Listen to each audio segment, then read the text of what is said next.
नमस्कार साथियों, मेरा नाम है एस एन भारती और आप देख रहे हैं करंट अफेयर्स सेगमेंट का नया वीडियो। और आज तारीख है आपको 3 नवंबर 2025। हम लोग जो है 3 नवंबर 2025 से जितने भी करंट अफेयर्स के महत्वपूर्ण प्रश्न बन सकते हैं उस सभी पर डिस्कस करेंगे।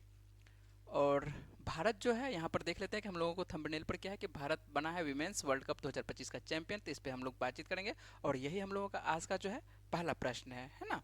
रात में आप लोग मैच देखे होंगे, यदि रात्रि में मैच देखे होंगे तो आप लोगों को तो मालूम होगा। वैसे जो नहीं देखे हैं उनके लिए और यहाँ से क्या क्या प्रश्न बन सकता है उस पर भी बातचीत कर लेते हैं। लंबे दिनों से आप लोगों के पास जो है करंट अफेयर्स का सेगमेंट का जो वीडियो था नहीं मिल पा रहा था, लेकिन अब जो है आप लोगों को रेगुलर मिलेगा वीडियो। छुट्टी की वजह से जो है आप लोगों को नहीं मिल पा रहा था, है ना। तो चलिए कोई बात नहीं है, आपसे जो है आपको प्रतिदिन करंट अफेयर्स मिलता रहेगा। जो भी करंट अफेयर्स बीच में हुआ है, महत्वपूर्ण करंट अफेयर्स, सभी प्रश्न जो है आप लोगों को कवर करवा दिया जाएगा। चलिए आइए बातचीत कर लेते हैं हम लोग पहले प्रश्न से और देखते हैं कि हम लोगों के पास पहला प्रश्न क्या है। पहला प्रश्न यहीं पर है कि ICC women's cricket world cup 2025 का खिताब किसने जीता है। क्या है कि ICC women's cricket world cup 2025, और ये जो है आपको वर्ल्ड कप हुआ था कितना, 50 ओवर वाला वनडे का, है ना। तो आपको वर्ल्ड कप 2025 का खिताब किसने जीता है, तो अपना देश भारत ही जीता है ना। तो ये आप रात्रि में मैच देखे होंगे तो उससे आपको पता चल रहा होगा कि ये जो है कौन जीता है, तो अपना देश भारत के द्वारा ही ये मैच जीता गया है। किसको पराजित करके जीता था, तो दक्षिण अफ्रीका को पराजित करके जीता था। ये आप याद रखिएगा, उपविजेता भी याद रखना है कि उपविजेता कौन सा रहा। तो उपविजेता जो है आपको दक्षिण अफ्रीकी की टीम रही है ना। तो अफ्रीका का जो टीम है आपको दक्षिण अफ्रीका का टीम, ये आपको उपविजेता रहा। और जबकि विजेता कौन सा रहा, भारतीय टीम रहा। और भारतीय टीम जो है आपको यदि बात करें कि इस बार इसको कितनी राशि प्रदान किया गया, तो 4.48 मिलियन अमेरिकी डॉलर, यानी यदि बात करें कि रुपये में तो आपको 39.77 करोड़ रुपये का इनाम इनको मिला है। वहीं यदि बात करें कि उपविजेता टीम को कितना है, तो उपविजेता टीम जो आपको दक्षिण अफ्रीका की टीम रही, इनको 2.24 मिलियन अमेरिकी डॉलर, यानी करीब आप रुपये में बात करते हैं तो 19.88 करोड़ रुपये इनाम राशि। और इस बार जो है ये पहली बार है इतनी राशि महिलाओं को मिला है ना। तो महिला की टीम को जो है इस बार काफ़ी धनराशि प्रदान की गई है, तो ये आपको ध्यान रखना है। और यदि बात करें कि फाइनल इस बार कहाँ पर खेला गया था, तो फाइनल याद रखिएगा नवी मुंबई के डीवाई पाटिल स्टेडियम में खेला गया था। कहाँ पर खेला गया था, तो आपको नवी मुंबई के डीवाई पाटिल स्टेडियम में खेला गया था। यदि बात करें प्लेयर ऑफ द सीरीज कौन खिलाड़ी रही, तो प्लेयर ऑफ द सीरीज जो रही आपको दीप्ति शर्मा, है ना। दीप्ति शर्मा महत्वपूर्ण इस बार रोल अदा करती है और आपको ये कितना विकेट लेती है, 22 विकेट लेती है ना। इसी वजह से जो है 22 विकेट लेने की वजह से इनको प्लेयर ऑफ द सीरीज से नवाजा गया। यदि बात करें प्लेयर ऑफ द मैच का, तो प्लेयर ऑफ द मैच कौन रही थी, तो शेफाली वर्मा रही थी। शेफाली वर्मा आप देखे होंगे 87 रनों की जो पारी खेली थी और 2 महत्वपूर्ण विकेट ली थी आपको फाइनल में। इसी वजह से जो है फाइनल में प्लेयर ऑफ द मैच कौन रही थी, शेफाली वर्मा रही थी। तो ध्यान रखिएगा, जितने भी आपको यहाँ से प्रश्न, महत्वपूर्ण प्रश्न यही सब बन सकता है और ये सब प्रश्नों को आपको अच्छे से याद रखना है ना। भारतीय टीम की आपको कप्तान पता ही होगा कि कौन है, हरमनप्रीत कौर है। तो हरमनप्रीत कौर क्या कहते हैं, भारतीय टीम की, महिला टीम की आपको कप्तान है। और उप कप्तान आपको स्मृति मंधाना है, ये सब आपको पता ही होगा, है ना। तो ये सब पूरे आपको याद रखना है। जो महत्वपूर्ण प्रश्न है वो सभी आप याद रखिएगा।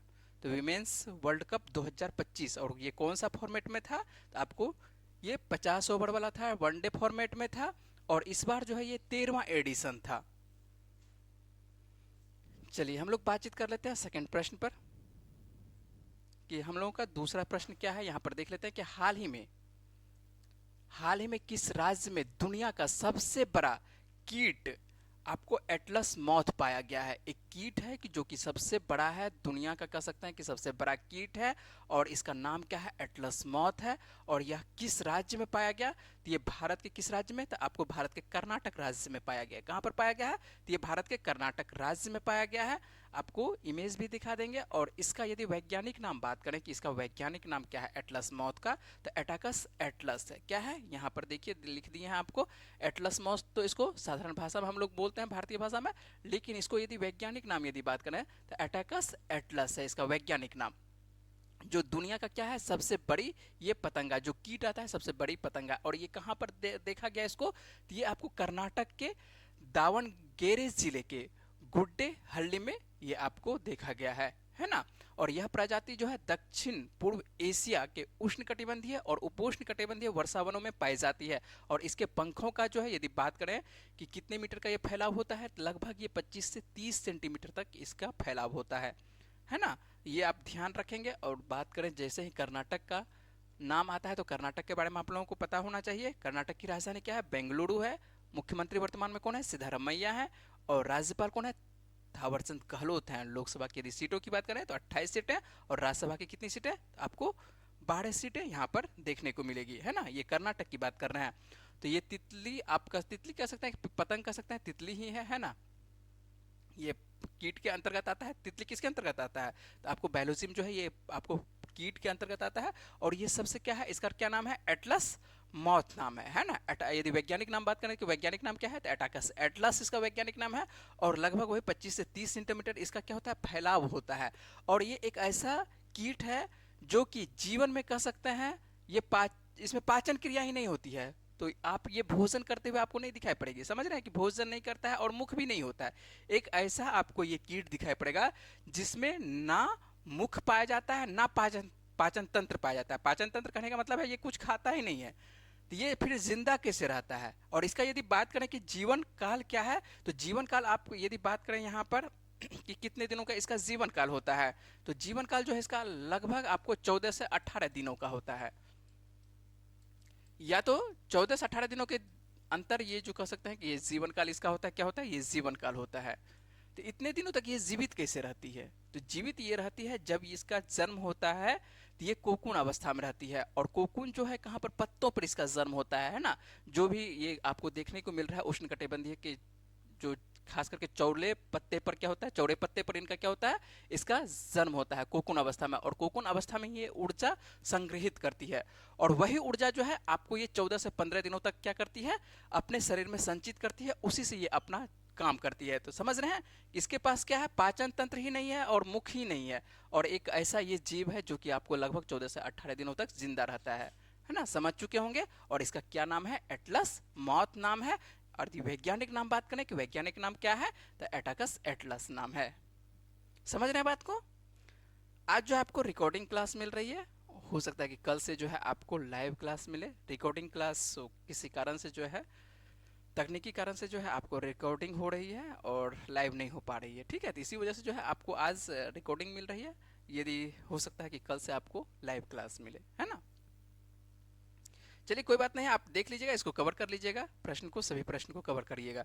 आइए बात करते हैं अगले प्रश्न पर बात करते हैं। और अगला प्रश्न क्या है? तो विद्यार्थियों को जो है इंटरनेट सुरक्षा और उत्तरदायी ऑनलाइन उपयोग के बारे में सिखाने के लिए किसने साइबर जागो पहल शुरू किया है? तो साइबर जागो पहल है। और साइबर जागो पहल यदि पूछे आपसे कि साइबर जागो पहल किसके द्वारा शुरुआत की गई, तो ये आपको पंजाब पुलिस के द्वारा। किसके द्वारा? तो ये आप ध्यान रखिएगा। साइबर सुरक्षा के बारे में जो है क्या नाम है आपको? साइबर जागो। इसका क्या नाम है? साइबर जागो। और ये किसके द्वारा स्टार्ट किया जा रहा है? तो ये आपको पंजाब पुलिस के द्वारा, है ना। तो पंजाब पुलिस की ये जो है आपको साइबर अपराध शाखा है, इसके द्वारा जो है आपको देखने को मिल रहा है क्या? आपको साइबर जागो कार्यक्रम की शुरुआत की गई है। और इसका उद्देश्य क्या है? क्यों ऐसा किया जा रहा है? तो उद्देश्य है बढ़ते ऑनलाइन खतरों से बच्चों की सुरक्षा और उनकी डिजिटल सुरक्षा सुनिश्चित करना है। और यह कार्यक्रम के अंतर्गत यदि देखते हैं कि इस कार्यक्रम के अंतर्गत आपको सरकारी स्कूलों के छात्रों के लिए इंटरनेट सुरक्षा और सुरक्षित ऑनलाइन उपयोग के बारे में क्या करना है? जागरूकता फैलाना है। तो सिंपल सा बात है कि आपको विद्यार्थियों को क्या करना है? जागरूक करना है। किसके बारे में? इंटरनेट के बारे में। और इसका क्या है, जो बच्चों से खास कर कर सकते हैं कि जो खतरा होता है इंटरनेट से, साइबर सुरक्षा से, उसको जो है यहाँ पर उसके बारे में जागरूकता प्रदान की जाएगी। और ये किसके द्वारा? तो ये आपको पंजाब पुलिस के द्वारा। ध्यान रखेंगे क्या नाम है इसका? साइबर जागो कार्यक्रम है ये, है ना। चलिए अगले प्रश्न में बात करते हैं। अगला क्या प्रश्न है उस पर बातचीत कर लेते हैं। जन भागीदारी, आसान सा प्रश्न है। जन भागीदारी को बढ़ावा देने के लिए जो है मॉडल युवा ग्राम सभा पहल कहाँ शुरू की गई है? अभी देखिए बिहार में आपको चुनाव का आपको मौसम देखने को मिल रहा है ना अभी। लेकिन आपको हो सकता है कि इसमें जो है देखिए ऑप्शन है, पटना भी ऑप्शन है। तो इस तरह का यदि प्रश्न आपको देखने को मिलेगा तो लगेगा कि कहीं ना कहीं आपको जन भागीदारी के बारे में है, तो बिहार संबंधित प्रश्न हो सकता है। लेकिन ये बिहार संबंधित प्रश्न नहीं है। जन भागीदारी को बढ़ावा देने के लिए जो है आपको मॉडल युवा ग्राम सभा पहल का जो है शुरुआत की गई है। तो ये कहाँ पर थी? ये आपको नई दिल्ली में। कहाँ पर, तो ये ध्यान रखेंगे कि नई दिल्ली में किया गया है।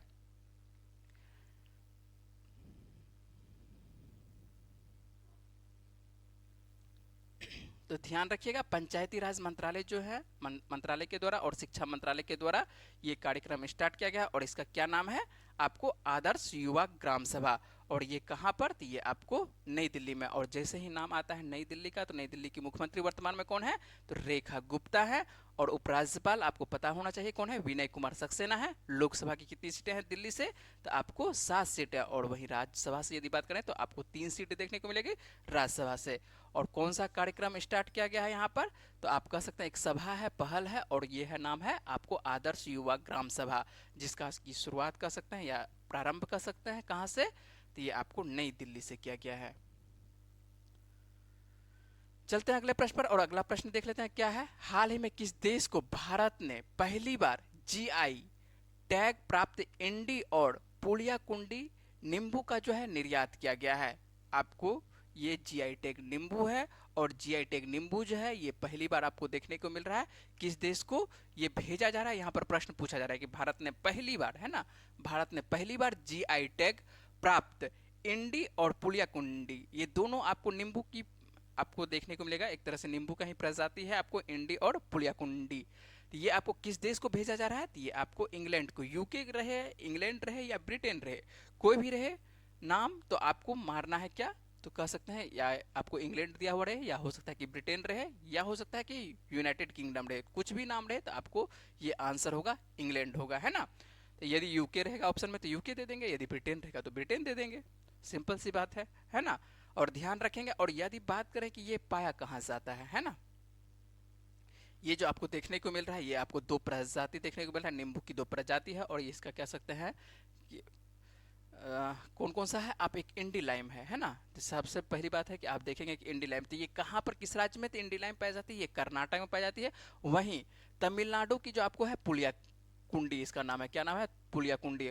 और ये भी लाइम है, नींबू की ही है और नींबू ही है। और ये पुलिया कुंडी तमिलनाडु में, जबकि इंडी क्या है, कर्नाटक में। दोनों याद रखेंगे, और दोनों को क्या है, जीआई टैग प्राप्त है। और ये दोनों को कहाँ पर भेजा गया, हवाई मार्ग से आपको भेजा गया, कहाँ पर, यूनाइटेड किंगडम, यूके के लिए निर्यात किया गया है। तो स्वाभाविक बात है यदि ऐसा किया गया है तो एग्रीकल्चर में इसको क्या, एक एग्रीकल्चर के क्षेत्र में फायदा देखने को मिलता है। और agriculture and processed food products export development authority द्वारा जो है आपको ये भेजा गया है, ऐसा जो करना है संभव हो पाया है। तो ये ध्यान रखेंगे, जीआई टैग है तो जीआई टैग आपको याद रखना है। किस राज्य में, ये भी आपको बता चुके हैं कि किस राज्य में, कर्नाटक की आपको इंडी लाइम, जबकि तमिलनाडु की कौन सी, पुलियाकुंडी लाइम, है ना, ये आप ध्यान रखेंगे। चलते हैं अगले प्रश्न पर, बात करते हैं अगला प्रश्न क्या है। रविंद्र कोड़ी सेट्टार है ना, एक नाम है आपको रविंद्र, क्या नाम है कि रविंद्र, नाम है रविंद्र कोड़ी सेट्टार। कर्नाटक के राज्योत्सव अवार्ड के लिए जो है इनको चुना गया है। क्या है, राज्योत्सव के अवार्ड के लिए चुना गया है। और पूछा जा रहा है क्या ये कौन है, ये क्या कर रहे थे, या किस क्षेत्र में इन्होंने ऐसा काम किए हैं, किस क्षेत्र में अपना नाम कमाए हैं, जो इनको राज्योत्सव अवार्ड के लिए जो है चुना गया है। किस राज्य के लिए, तो ये कर्नाटक के लिए। तो ये क्या है, ये आपको आर्कियोलॉजिस्ट है ना, आर्कियोलॉजिस्ट है। ये इसका अर्थ है कि पुरातत्वविद हैं, ठीक है, पुरातत्वविद हैं। ये जो आपको देखने को मिलता है पुरातत्वविद, जिसको कि आर्कियोलॉजिस्ट बोलते हैं, तो ये आपको पुरातत्वविद देखने को मिलते हैं। कहाँ के हैं, ये आपको कर्नाटक राज्य के हैं। तो ये ध्यान रखना है। तो ये जो आपको देखने को मिल रहा है यही है आपको, कौन है आपको, ये रविंद्र कोड़ी सेट्टार हैं। और इन्हीं को जो है कर्नाटक के लिए क्या भेजा गया है, क्या कौन सा पुरस्कार, ये राज्य उत्सव पुरस्कार से जो है इनको प्रदान किया गया है। कौन सा, तो ये आपको राज्य उत्सव अवार्ड है ना। तो राज्य उत्सव अवार्ड जो है किनको, तो ये रविंद्र कोड़ी सेट्टार को आपको प्रदान किया गया है। और ये सिंपल सी बात है कि आपको देखने को मिलेगा, क्या देखने को मिलता है, ये आपको जो भारतीय प्रागैतिक इतिहास है ना, तो भारतीय प्रागैतिहासिक अध्ययन को जो है वैश्विक स्तर पर पहुंचाने में जो है इन्होंने महत्वपूर्ण रोल अदा किया है। शैक्षिक योगदान कह सकते हैं, विशिष्ट अनुसंधानकार, और ये अपना महत्वपूर्ण रोल अदा किया है। 4 दशक से जो है भारत के लिए ये काम कर रहे हैं। किस क्षेत्र में, तो ये आर्कियोलॉजिस्ट के क्षेत्र में ये काम कर रहे हैं। तो ये ध्यान रखना है आपको कि ये कर्नाटक राज्य के हैं। चलते हैं अगले प्रश्न पर। और अगला प्रश्न क्या है आपके लिए, ये ध्यान रखिएगा कि अगला प्रश्न देखिए, और ये महत्वपूर्ण प्रश्न है ना। महत्वपूर्ण प्रश्न इसलिए है कि सबसे ज्यादा उम्र के ये राष्ट्रपति बन रहे हैं। देखिए क्या है प्रश्न, अच्छे से पढ़िएगा। और ये जो है आपको स्टेशन सब पे यदि छोटा छोटा जो नोट्स पढ़ते होंगे, छोटा छोटा जो जीके का आप किताब देखते होंगे, उसमें ये सब तरह का इस तरह का प्रश्न आपको देखने को मिलता है। यहाँ पर देखिए क्या है, और रोचक प्रश्न के अंतर्गत ये सब आता है ना। तो दुनिया के सबसे वृद्ध राष्ट्रपति के रूप में जो है पॉल बिया को आपको दिया हुआ है, क्या पॉल बिया को जो है देश का राष्ट्रपति नियुक्त किया गया। थोड़ा सा यहाँ प्रश्न को सुधार करिएगा कि किस देश का कर दीजिएगा, है ना। दुनिया के सबसे वृद्ध राष्ट्रपति के रूप में जो है पॉल बिया को किस देश का राष्ट्रपति नियुक्त किया गया है। यहाँ पर किस छूट गया है ना, तो किस देश का जो है आपको राष्ट्रपति नियुक्त किया गया है, किसके बारे में बात कर रहे हैं, आपको पॉल बिया को।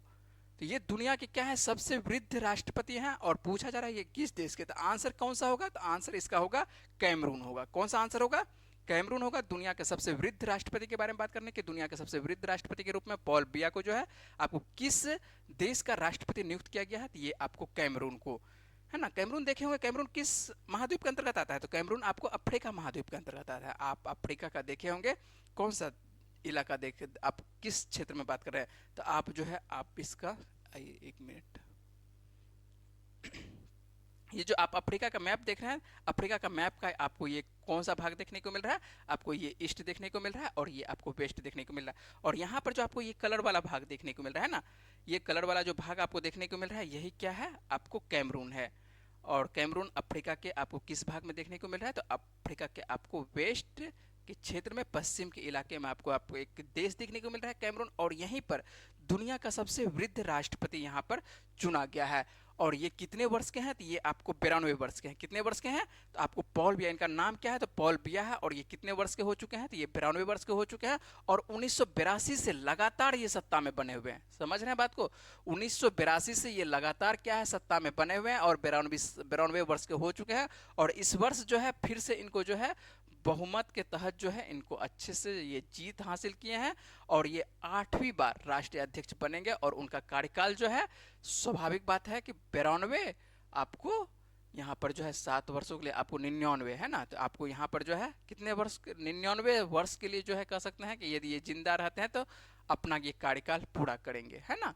लगभग जिंदा ही रहेंगे, ठीक है, क्योंकि अच्छे खासे अभी ये देखने को मिल रहा है। तो आइए यहाँ पर देख लेते हैं कौन, कैमरून। और कैमरून की यदि बात करें कि कैमरून की राजधानी क्या है, तो कैमरून की राजधानी आपको योआंडे है, योआंडे है। और यहाँ पर मुद्रा की यदि बात करें कि मुद्रा याद रखिएगा अफ्रीकी सेंट्रल फ्रैंक मुद्रा चलती है।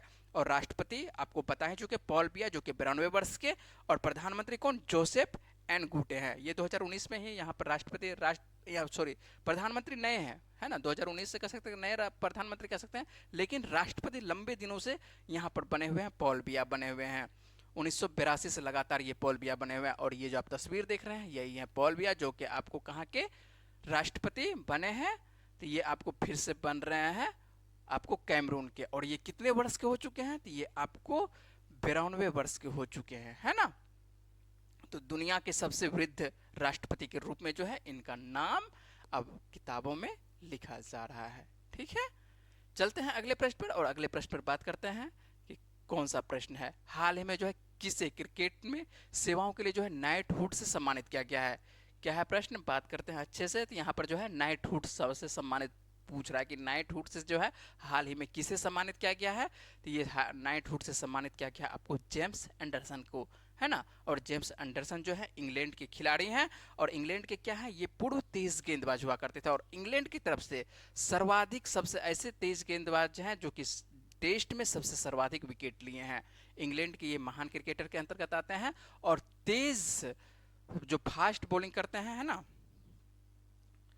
तो इंग्लैंड के महान क्रिकेटर के अंतर्गत आते हैं। और टेस्ट में सबसे ज्यादा विकेट लेने वाले ये तेज गेंदबाज हैं। किसके तरफ से, ये पूरे भारत, या आप कह सकते हैं कि ये ऐसा नहीं भारत की तरफ से नहीं या पूरे विश्व की तरफ से नहीं, ये केवल इंग्लैंड के बारे में बात कर रहे हैं कि इंग्लैंड की तरफ से तेज गेंदबाजों में सबसे ज्यादा विकेट लेने वाले जो गेंदबाज आपको देखने को मिलते हैं, ये कौन है, ये आपको जेम्स एंडरसन है। ये जो आप तस्वीर देख रहे हैं ये जेम्स एंडरसन है, और इनके साथ में जो इनके परिवार का तस्वीर है, तो जेम्स एंडरसन। और जेम्स एंडरसन जो है आपको क्या कहते हैं, इनको नाइटहुड से सम्मानित किया गया है। तो नाइटहुड यानी सर, ठीक है। अब जो है इनको नाइटहुड से सम्मानित किया जाएगा या इनको सर की उपाधि से भी सम्मानित किया जाएगा। और ये नाइटहुड की सम्मानित जो है आपको ब्रिटिश शाही परिवार के द्वारा जो है ये प्रदान की जाती है, ध्यान रखेंगे, ठीक है।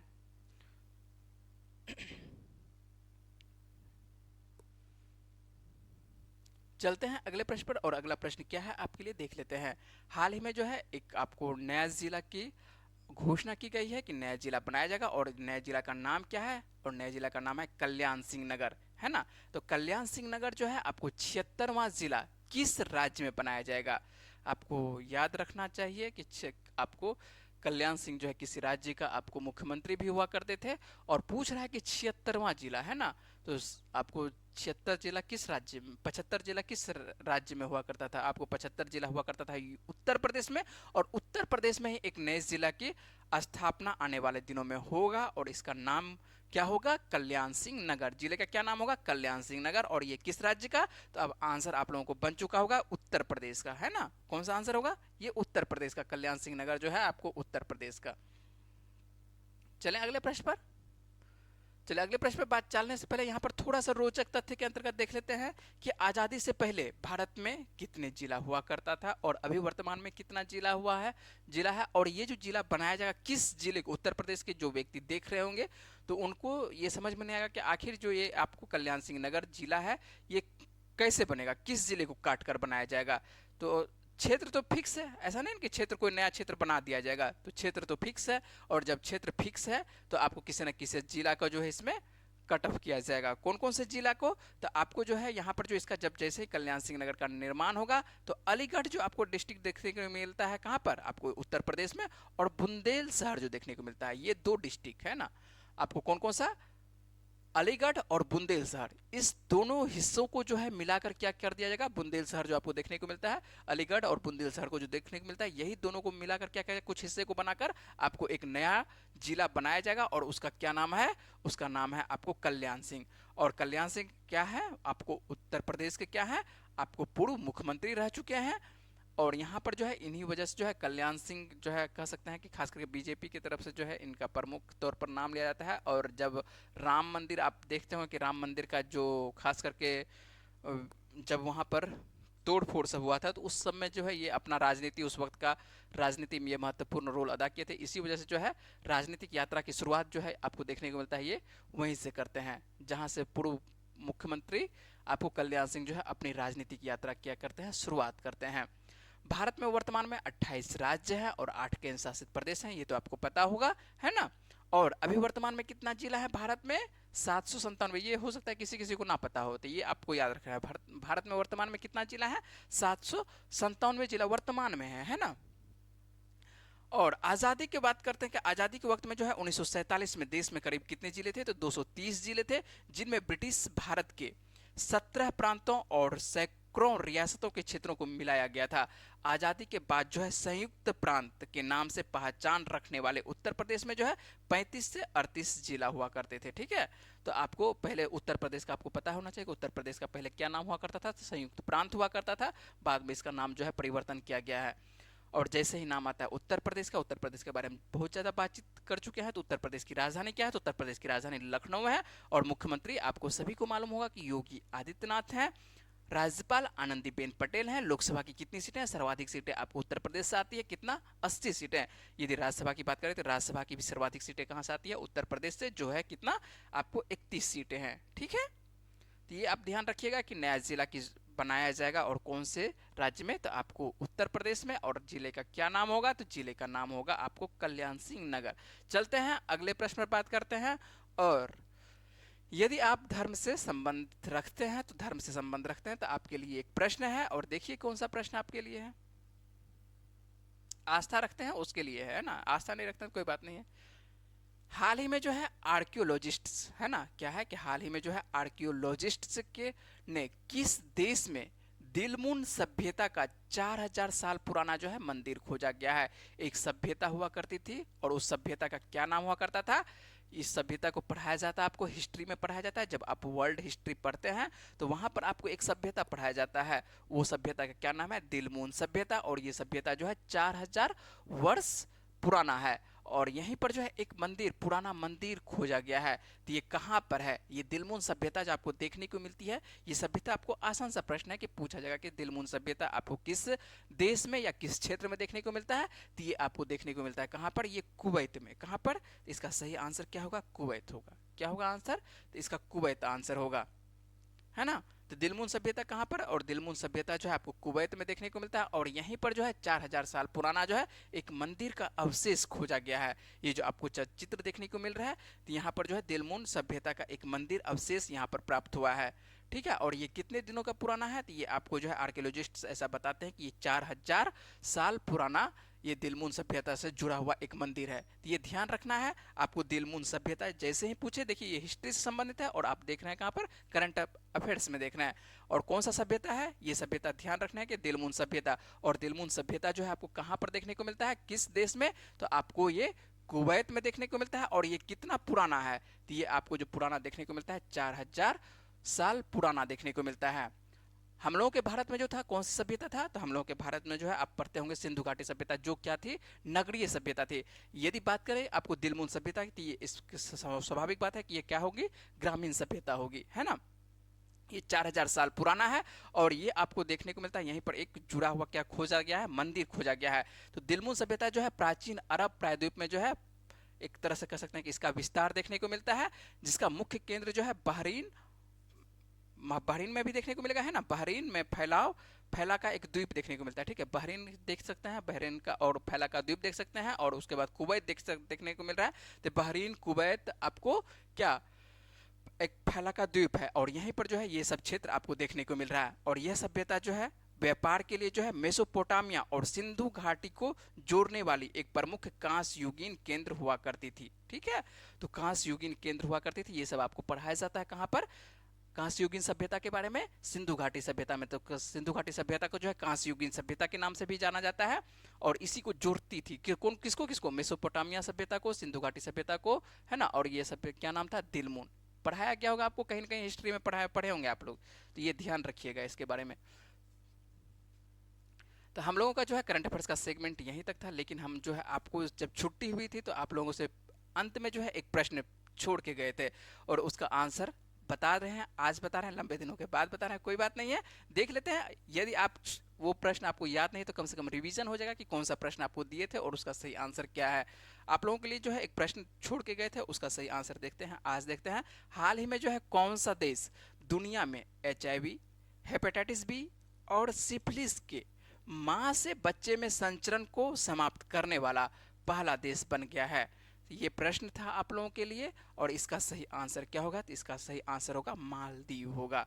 हम लोगों का छोटा सा पड़ोसी देश पड़ता है मालदीव, और यही जो है आपको HIV, हेपेटाइटिस बी और सिफिलिस जैसे बीमारी जो होती है, और ये बीमारी यदि माँ ग्रसित होती है तो बच्चों को भी संभावना बनी हुई रहती है। लेकिन अब जो है इस पे जो है रोक, कह सकते हैं कि रोकथाम कर दिया जाएगा। किस देश के द्वारा? तो ये मालदीव के द्वारा, है ना। इसको समाप्त कर दिया गया है कि अब जो है आने वाली जो जनरेशन है, यदि माँ इस बीमारी से ग्रसित है तो बच्चे को ये बीमारी नहीं हो सकती है। ठीक है, ये कौन सा आंसर होगा? तो मालदीव। और मालदीव इस पे कह सकते हैं कि खोज कर लिया है, तो आने वाले दिनों में सभी देशों को इसका फायदा देखने को मिलेगा।